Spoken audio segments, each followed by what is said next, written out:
रात को पार्टी से घर आते ही घर का दरवाज़ा खोलते ही विकास ने अपनी पत्नी हेमा के गालों पर जोरदार 2 थप्पड़ मारे। अचानक पड़े थप्पड़ से हेमा ज़मीन पर नीचे गिर गई।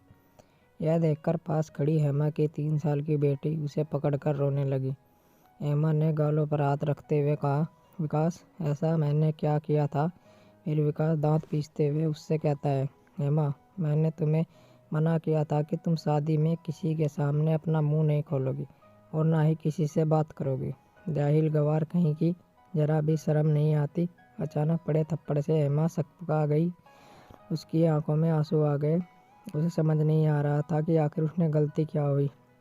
होते हुए काफ़ी धीमी आवाज़ में उसने दोबारा कहा, लेकिन मैंने किया क्या? विकास ने गुस्से में तमतमाते हुए कहा, अच्छा, किया क्या? क्यों तो किया? मुझे आप अंग्रेजी नहीं आती, आपकी बात समझ नहीं आई। आप हिंदी में पूछो तो मैं आपको बता सकती हूँ। हेमा को तब ध्यान आया कि उसने विकास के साथी अफसर की पत्नी के साथ हिंदी में बात की थी, क्योंकि हेमा को अंग्रेजी बोलना नहीं आता था। गांव के कॉलेज से एमए पास हेमा की शादी उसके पिता ने विकास से कर दी, जो कि एक सरकारी नौकरी करता था। हेमा के पिता किसान थे। उसकी माता सामान्य गृहिणी थी। हेमा अपने माता पिता की इकलौती बेटी थी। विकास के घर वाले भी दहेज के लालच में आकर शादी के लिए तैयार हो गए। रंग रूप और गुण से सुंदर हेमा बहुत ही व्यवहारिक और सामाजिक लड़की थी। इसके विपरीत विकास अहंकारी व्यक्ति था। उसे अपने पद और प्रतिष्ठा का इतना घमंड था कि उसके आगे वह किसी को कुछ नहीं समझता था। खासकर अपने पत्नी हेमा को तो वह हमेशा से अपने पैर की जूती समझता था। उसके लिए पत्नी का मतलब सिर्फ घर की नौकरानी था। 5 साल की शादी में ऐसा कोई भी दिन नहीं था जब विकास ने हेमा को उसकी पढ़ाई और नौकरी न होने का ताना न मारा हो या उसके साथ हिंसा न की हो। बात बात पर हेमा को थप्पड़ मारना तो उसके लिए आम बात थी। अब रोज़ रोज़ की मारपीट से हेमा भी परेशान हो चुकी थी।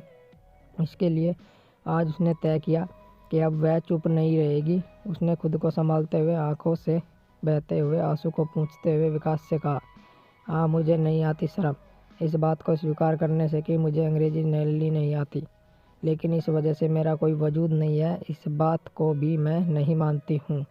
हेमा के जवाब को सुनकर विकास ने फिर हेमा के बालों को खींचते हुए कहा, अच्छा, बड़ी जुबान चलने लगी है।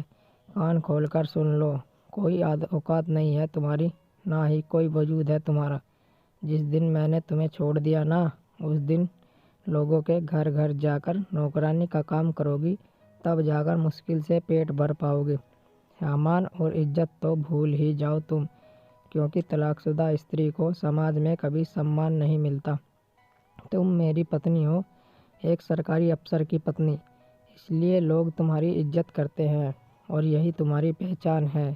3 साल की बेटी को गोद में लेकर हेमा ने कहा, वह तो मैं पिछले 5 सालों से धोखे में थी कि तुम मुझसे प्यार करते हो और एक दिन तुम मेरे प्यार को समझोगे और मैं तुम्हें अपने प्यार से बदल दूंगी। लेकिन मैं गलत थी। मुझे क्या पता था कि प्रतिस्पर्धा पति पत्नी में भी होती है। ठीक है विकास, जा रही हूँ। हमेशा हमेशा के लिए तुम्हारी ज़िंदगी से अपने स्टैंडर्ड की दूसरी पत्नी ले आना। अपने लिए तलाक के पेपर भेज दूंगी, हेमा ने कहा। अब हेमा अपने गांव अपने माता पिता के पास चली गई। समाज के ताने बाने को सुनकर भी उसने हार कभी नहीं मानी और सामाजिक कार्यों में जुड़ गई और अपने दर्द को कलम की सहायता से किताबों के पन्नों में लिखने लगी। लेकिन कहते हैं ना कि सूर्य की तेज रोशनी को काले घने बादल भी कभी नहीं हरा सकते। उसी प्रकार हेमा की प्रतिभा कभी तक समाज से जुड़ी रह सकती थी। हेमा को भी प्रसिद्धि मिली। पूरे 25 साल बाद, कड़े परिश्रम के बाद आज हेमा और विकास का आमना सामना हुआ तो पुरानी कड़वी बातें याद आ गई। भीड़ से पूरा सभागृह तालियों से गूंज रहा था, क्योंकि आज हेमा की उपलब्धियों के सम्मान में उसे राष्ट्रपति से महिलाओं के सामाजिक सुधार एवं उनके लिए रोजगार पैदा करने के साथ साथ घरेलू हिंसा की शिकार महिलाओं को न्याय दिलाने एवं उनकी शिक्षा के लिए जागृत करने के लिए पुरस्कार मिला था। भीड़ में आज विकास भी नजरें झुकाए हुए, हाथ बांधे पीछे लाइन में खड़ा हुआ था। विकास को आज समझ में नहीं आ रहा था कि वह जिसे गंवार समझता था, दरअसल वह तो बहुमुखी प्रतिभा की धनी थी। समाज में प्रसिद्ध लेखिका और समाज सुधारक है। जिसका सब सम्मान करते हैं, आज उसे आगे बढ़कर बढ़ाई देने में भी संकोच हो रहा था। तभी एक पत्रकार ने आगे बढ़कर हेमा से सवाल पूछा, मैडम, आपके मन में सामाजिक सेवा का सवाल कैसे आया? आप अपनी सफलता का श्रेय किसे देना चाहोगे? इस पर हेमा कहती है कि जैसा कि हम सब जानते हैं कि परिस्थितियों से कोई गुरु नहीं होता। कठिन परिस्थितियाँ हमें मजबूत बनाती है। इसलिए आज मैं उस व्यक्ति को तहे दिल से आभार व्यक्त करना चाहूँगी जिसने मुझे अपने जीवन से मुक्त कर मेरे स्वाभिमान को जगाया। वह व्यक्ति मेरे जीवन में ऐसे गुरु हैं जिनके ख्वाबों ने मुझे एक नई दिशा में कुछ कर गुजरने की जुनून को जगाया। बेशक माता पिता का आशीर्वाद और साथ मुझे मिला, इसलिए मैं उनका आपके माध्यम से धन्यवाद करती हूँ। और साथ ही हर स्त्री पुरुष से कहना चाहूँगी कि हमारी सफलता में हमारी भाषा बाधक नहीं बन सकती। सफलता के लिए बस सच्ची लगन और जुनून की ज़रूरत होती है।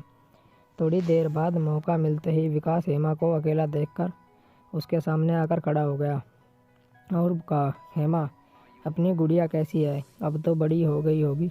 हेमा ने कहा, मेरी बेटी बिल्कुल ठीक है। विकास बोला, ऐसा क्यों कह रही हो? वह मेरी भी बेटी है, मुझे माफ़ कर दो, मैं तुम्हारी अहमियत नहीं समझ पाया। तुम्हारे जाने के बाद मैंने अपने साथी लड़की से शादी कर ली और अब मेरा एक बेटा है, लेकिन मेरी कोई इज्जत नहीं है। मेरी पत्नी मुझे बात बात में बदनाम करने और मेरा कैरियर ख़त्म करने की धमकी देती है और मैं चुपचाप सुनता रहता हूँ क्योंकि मैं कुछ भी नहीं कर सकता। हेमा चुपचाप खड़ी बातों को सुनती रही और आखिर में कहती है, मैं असहाय लोगों की मदद करती हूँ, लेकिन आप तो खुद सक्षम हैं। मैं आपकी कोई सहायता नहीं कर सकती। और वह अपनी बेटे के साथ वहाँ से चली गई।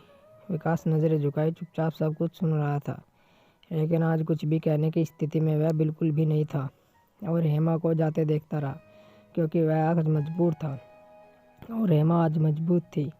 दोस्तों, महिलाओं को लोग बेबस और मजबूर समझते हैं, असल में वह मजबूत होती ही नहीं है। अगर वह कुछ करने की ठान ले तो फिर दुनिया की कोई ताकत उसे कभी नहीं हरा सकती। दोस्तों, उम्मीद करता हूँ आपको हमारी कहानी पसंद आई होगी। अगर आपको कहानी पसंद आई हो तो चैनल को लाइक करो, सब्सक्राइब करो। धन्यवाद।